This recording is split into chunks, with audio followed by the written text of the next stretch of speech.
Hi guys, Ruben here with CreaSX GFI. Today we will be talking about two different subjects. The first 15 minutes we'll be talking about how to go from flipping burgers to flipping homes, which is an interesting subject.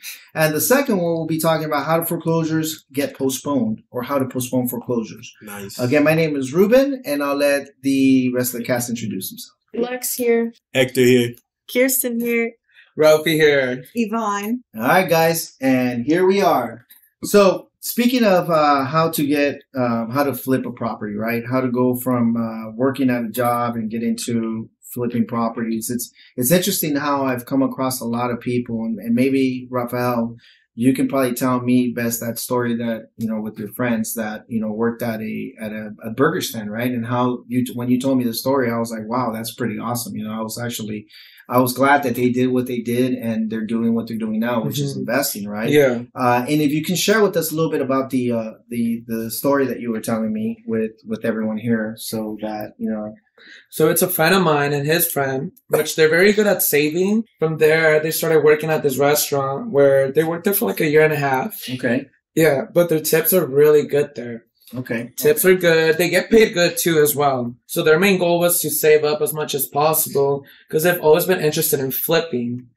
I've told them to get the real estate license, but they're more like on the investment side of things. Yeah. Yeah. And when you told me, they told me that they worked there for about a year and a half, and they got together and they said, let's team up, and they went after a property. What was it? Riverside, I think you said.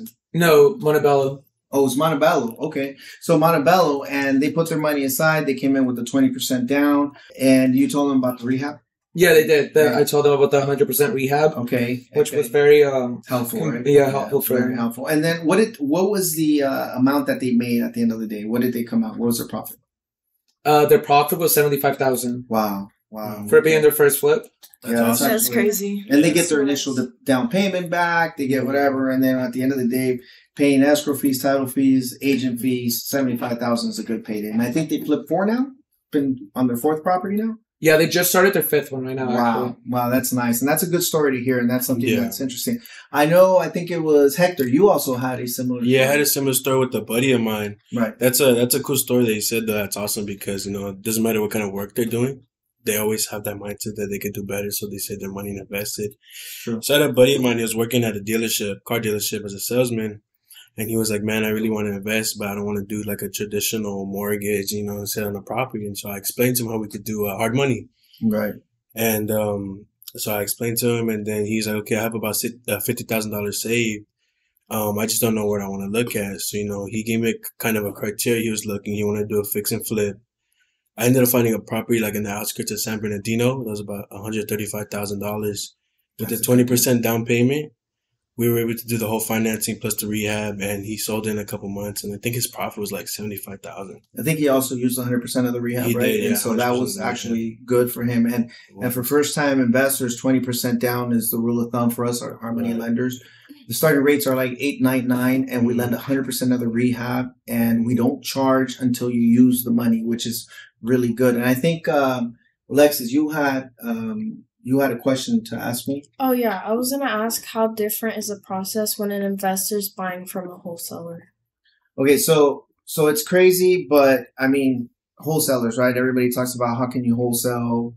What do I need to do to wholesale, right? And so pretty much it's a wholesaler gets a property. They reach out to the agent. They see a property. They tell the agent that they're the ones buying the property. In most cases, 95% of the time it's not. And then they get the agent to lock up the contract. There's 3 days for you to make a deposit into escrow. And so in those 3 days, they look for another investor or an investor to assign it to. And then the wholesaler will then say, you know what, I'm charging $10,000 to assign this contract. And that's your wholesaler fee versus an investor who really goes in to buy the property. They really are the buyers. They're not going to wholesale it. They're not making and/or assignee contracts. They're going straight for the property, going in, doing the rehab, turning around, selling it. And that's pretty much it. But a wholesaler will usually make money on a real investor. And that's how that works. I know, Kirsten, because you do the Harmony loans and you help me with the process of Harmony loans. The 20% down, that's for first time investors. Yeah, it is. So first time investors without much seasoning, anybody is going to do the 20% down just as a safety. But if you work your way 3 flips deep, I think you could even get to like a 10% down. Yes. And then the rehab, that's all the time. As long as there's skin in the game, right? You're coming in 20% down, we can do the rehab. Yeah, always. We come in on the rehab, which is good. I think you have a scenario right now where a person is buying a property. They just opened a corporation? Yeah, they just opened a corporation. So they asked me for the first steps. I was like, well, you need a business to be able to get these hard money loans. Right. And so I told them to incorporate, and we just now are getting them the loan so they can purchase the house and do the flip. That's awesome. And we can incorporate them here, Yvonne, for how much? I think it's like $300 or $400. Like $400. Yeah, we can incorporate them. They can always go to someone else. It doesn't matter. You can also buy under a DBA. Is that right, Alexis? Yeah. And so what do you require when you are purchasing with the corporation? Oh, the articles, bylaws, the EIN letter from the IRS, not the application, because everyone tends to send me the application. Right. You would need 2 months bank statements. What would you say is a good spread for people who turn around and flip properties? Like what is the going profit right now in today's market? 10 to 15%. 10 to 15%. And I mean, honestly, if the flip is really good, okay, a good flip, what is the split, the profit on that? 20% or more. 20% or more. Okay. Well, that's actually very hard to find. If anybody here finds it 20% or more, bring it to me before you get it. Yeah, exactly. That's how I see it. There's a lot of people like foreign nationals. Foreign nationals, sorry. That a lot of, they come from different countries and they want to invest. You can also invest by open the corporation and purchase. And the corporation has 9 EIN, which is 9 digits. Anything 9 digits is okay with credit. I-10, 9 digits. Social, 9 digits. Yeah. EIN, 9 digits. Yvonne, since we're talking about investment loans, the DSCR, if you can share, I think that's another alternative program for the hard money, which is something that we offer here. Just a little bit about the DSCR as you clear your throat, please. Yes. So the DSCR is perfect for investors because they don't go based on documentations. A lot of people, they don't want to submit financials and all these other documents. So for the DSCR, is based on the appraisal, based on the rents. So when you find a property, you have to be careful and make sure that the rent is going to cover the payment. Even if it doesn't cover the payment, you still qualify, but the down payment will increase as well as the rate. Is the easiest way for investors to do a DSCR if they're going to keep the property, and it's mainly for rentals. Do they need experience for this one? They don't, but they do need to have a primary residence because it's only for investors. You have to own and buy a secondary property. What is the down payment requirement for that? The down payment starts at 20%, but can go up to 30 to 35%. And all depends on the rents. And the rates are 8 to 9% right now in the market. But it's an easy loan because you just have the 20%. You wait for the appraisal, and then once it comes back, you can close. And the terms for that 30-year? So you have your fixed 30-year, and you also have your ARMs. Sure. And you do have prepaids, but you have the option to not have a prepaid, but the rate will be higher. So you can purposely give them a prepayment penalty to get them the best rate if they feel they're not going to do anything or make any movements on the property. And then if someone who wants to get in and get out, then I would suggest no prepayment penalty. Yes. All right. Well, that's good information. And I know that we're in a market where you're going to see a lot of short sales, REOs, foreclosures. And since we have about 4 minutes left, each and every single one of you guys can tell me how you can approach a market like this, or where can you find these properties? How can you find these properties? You can ask your local realtor when you do a search for investments, fixer-upper, and look in certain areas too, or abandoned properties. A lot of the owners are out of state.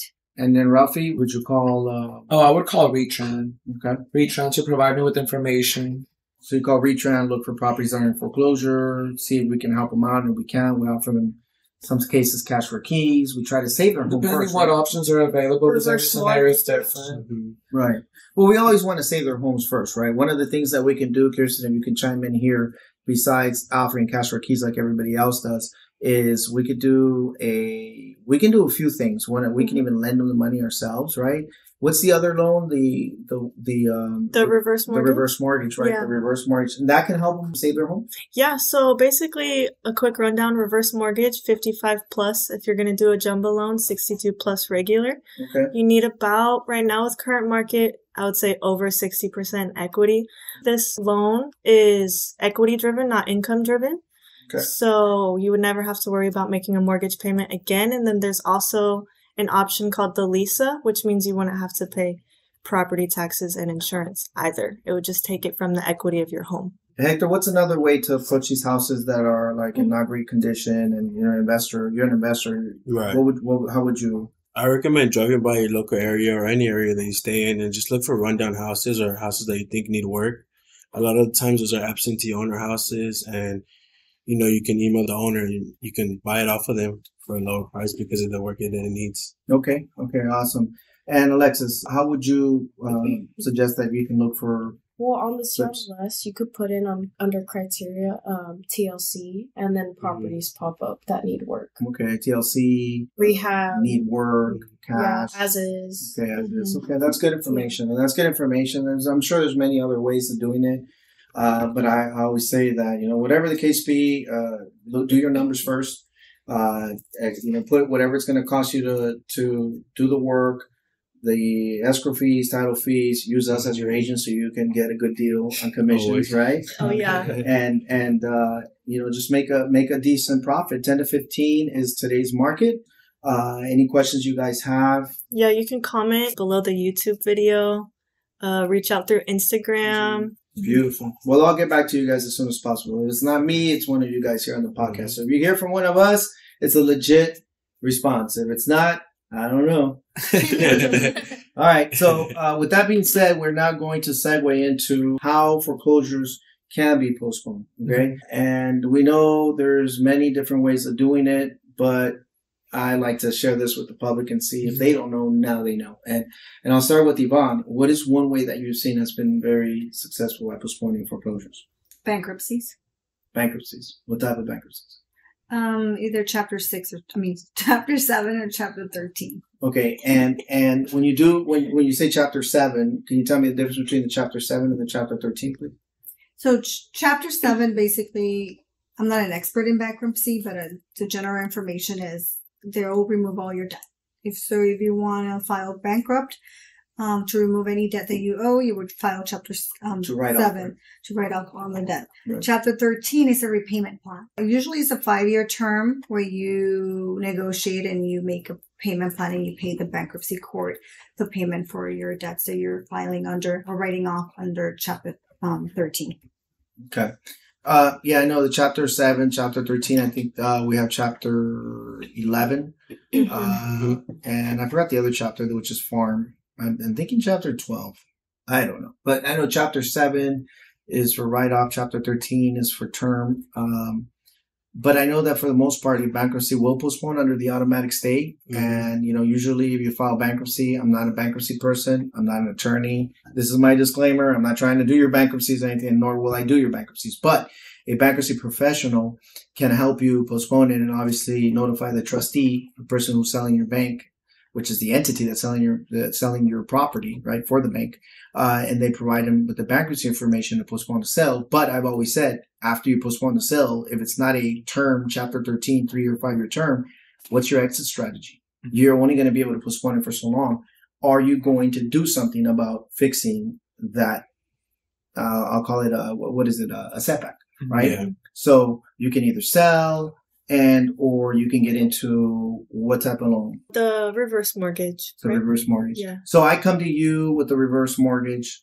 And what's the first thing you're going to ask me for you to see if I qualify for a reverse mortgage? Well, the date of birth of everyone who's on title, the address of the property, and then ask, for a mortgage statement so I can get your property taxes and insurance. So we plug it into the system. It tells me if you qualify under the reverse mortgage. I would need at least 45 days plus from the sale date to be able to get the deal to go through, because we have to go through HUD counseling 1 hour, which protects the elderly against elderly abuse. But the beautiful thing about this, even though there's a lot of naysayers on the reverse mortgage, they take away your home. They will kick you out. That's not true.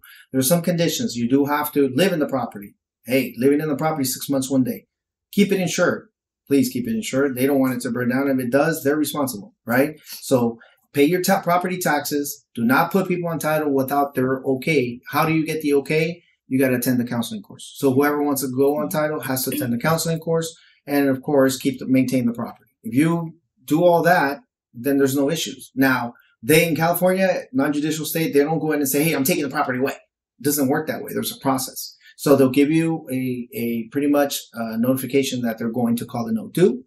And now you have 3 months to heal or fix the debt, which means you can either refinance out of it into something else, sell the property, right? And that's the only two options you have. Okay. So refinance or sell the property. But if you do everything right, you don't have to worry about that. And you save a home. Can you make payments on a reverse mortgage, Hector? Yes, you can. And usually that is on your statement, right? You get the statement. Correct. And Yeah. It's what is it? An interest only payment, right? Interest only payment. Yes. Interest only payment, and you're fine. So if people are like, well, who's going to make the payment? Who makes the payment? The home. The home makes the payment. Can you get out of reverse? Can you get out of reverse? Yes. Yes, you can get out of reverse. You have to stay in it 1 year at least. I would stay on it as long as it takes for me to get out of this financial hardship I'm going through right now. Once I'm back on my feet again, then I'll go look for another loan. In the meantime, our priority is to save the home. Now, Alexis, I know that for investment homes, because people can lose investment homes, sometimes they protect their primary. Can you save an investment home? And if you can, how? Do a hard money loan. Okay, so you can pull a hard So money as long loan. as it's not owner occupied, you can get a first. Well, it depends on if they have a first and second already. Okay. You would have to have enough equity to pay off the second and the first and become the first. And as long so as- kind of do like a wraparound Yeah, it's a wraparound. and just have one loan? As long as it's not owner occupied, and if it is owner occupied, they can do a small business second as long as 70% of the loan goes to the business and 30% goes To to the- personal. Yeah, I get it. And that for that, it's got to be our lender, Right. which is our individual that we know. We have a warehouse line of 10 million. So we're able to do that. Nobody out there can do that. I'm telling you right now. So this business related second must be business related, cannot be consumer in any way, shape, or form. But we're the only ones who have that contact, those funds, the ability to do that. Okay. So it's not for everyone and not everyone does it. You find someone out there, it's like finding a 4-leaf clover. Good luck. But you can always reach out to us and we'll help you. Hector, I know that you've experienced, and Rafael, both of you guys have had people who are in foreclosure. Can you guys, outside of a bankruptcy, you guys have called some individuals on foreclosure. What are the things that they tell you why they fell behind? The most common thing I hear is because of COVID, unfortunately. Sometimes you get the death of a spouse or family member that was paying the house and they're not working, so they can't pay. Depending on how much they owe and things like that, you know, when you get a situation like that, you really got to listen to what they're trying to tell you, because most of the time they want to stay in the property, but sometimes you have to kind of reality check them. That's true. And say, even if we were to help you get out of the situation, you know, what's going to stop you from getting back into foreclosure? Unfortunately. So, if they can't do a reverse mortgage, we give them other options that they can do. Worst case scenario is that they sell. Right. You can always, I think you guys have been, all of you guys have been giving them the idea of selling. And although it's downsizing, some of these homeowners have 4-bedroom homes and they're foreclosure, but there's only 2 people living in them. Exactly. Yeah. So common sense and financial sense says Downsize. Yeah. Right? And you guys have saved a lot of people's equity that way, and been able to purchase from manufactured homes, so their properties in the outskirts of Riverside, San Bernardino, which is awesome, right? Yeah, because a lot of people, even in foreclosure, that have so much equity, they, I think just going through that hardship, it kind of like puts them in a mindset where they just rather lose a house. Right. But you kind of tell them, you know, you built up all that equity, sell it, and downsize into a manufactured home, things like that, and which are still nice homes too. Right. And it's going to be easier for them to pay as well. Yeah, no, that lady was nice enough to send you some flowers for helping out with that deal. That was nice. Yes, that was very nice. I realized that a lot of them don't know what to do and they wait for last minute. Like, most of the people that I've gotten have been like, when their sell date is like a week away, 10 days away. Oh, God. I think you had one that talked to you about 3 months ago, and now he's like a week away and he's panicking, and you're going to. Yeah, I talked to him 3 months ago and he came back right now saying that his sell date's to 8. My goodness, waited that long. And honestly, guys, you guys can laugh about it if you want or whatever. But who the hell wants to modify? Oh God. Who wants to get everybody wants to modify, right? Everybody wants to modify. Uninformed borrower. You have all these people coming out of the freaking woods talking about, yeah, I'm a modification expert and this and that. And we don't know. I know in the first modification, when I was in the 6-7 crash, we kind of had an idea on percentages and numbers, but only 30% to 40% of people got approved. Mm-hmm. What happens with that 60% chance? You know what I mean? Well, also, the properties have a lot of equity, so it's kind of hard to modify because one, they don't have a job, so how are they going to pay the mortgage? So that's something that you have to reality check your client because it's not like before. So now the banks are looking, I have equity, I'm just going to foreclose because I want to get money. I want my money. Yeah. And some. Yeah. Some of the clients are even unaware of how much equity they have. And they're like, oh, you're saying my house is worth this much? And I'm like, yeah, so you could cash out like $400,000. And they're like, and that kind of just sells them too. Yeah. Well, that's good. I know that some modifications show deferment, and you guys are familiar with deferment, right? So I think I saw Rafael, I think it's your client, has a $900,000 deferment. Yeah. And I'm like, good Lord. So you may have an outstanding balance of $3 million, but the 900 puts it at 3.9. Mm-hmm. What happens when the term is up? The deferred payment is due. It's a balloon payment. So why would you do that to someone who's working their butts off, right? I'll just say a year their ass off to get and keep a home. You're never going to own it. Yeah. Because now you got to come up with a balloon payment. Here we are again. You know what I mean? Up shit's creek with no paddles. Why are we doing this, right? Yeah. So it's pretty sad, but some of these lenders pretty much set you up. It's like a recipe for disaster. The forbearance was another one. Mm-hmm. You know, people took advantage of it and it backfired. I know, Rafael, you have a client that is going to an attorney for bankruptcy, right? And yeah, he is. He's his sale date is actually next week. Okay. So he's gonna file Chapter 7, but discharge it. Okay. And he's really stressed. He's panicking, right? Now he's panicking now. Man, and that's what we try to prevent. Yeah. You know what I mean? Last thing you want is somebody to lose their life over stress because it happens. Well, the solution to that is going to be the reverse mortgage. Good. So that's right. Yeah, that's right. Once it's discharged, we're going to start his 100-hour counseling. Okay. I think that one we're going to close quick for our reverse mortgage rep, right? Yeah. Because of the sale date. So, okay. So if there's any questions anybody has, they can send us messages. We're quick to respond. Mm-hmm. But I want you guys before we clock out, I was going to say, before we stop the podcast, if you guys can all give our listeners a slight idea as to what we can do, Yvonne, to kind of manage their finances a little better. Kind of like, hold back, like, save money here, do this, do that, just stop buying Starbucks. Yeah. Stop eating out. Don't hoard clothes. Sell it. Yeah. Ways to make money, extra money. Yeah. I would say one thing that I'm working on too is probably delayed gratification. Like if you don't need it right now, just wait till you can afford it twice. Yeah. Then I would say buy it. Yeah. No. And also just basically you want something or you need something. Exactly. Yeah. So whenever you go to the store, do I really need it or do I want it? Yes. And have a budget. Mm-hmm. Yeah. You have to have a budget. I think before you fall and get into trouble, even though the rates are a little higher right now, let's say I currently sit on a 3% rate and I need to pull out some cash out because I want to build an ADU to rent it out for $1,500 because the rents are pretty high, especially out here in California. And I'm going to go to a 6% rate. I think I would do it because that 15, even though my rate will jump up with the cash out and everything, let's say my payment jumps up $600, but I have $1,500 rent. Cash flow. That's $900 minus whatever managing fee or whatever. Let's call it $700.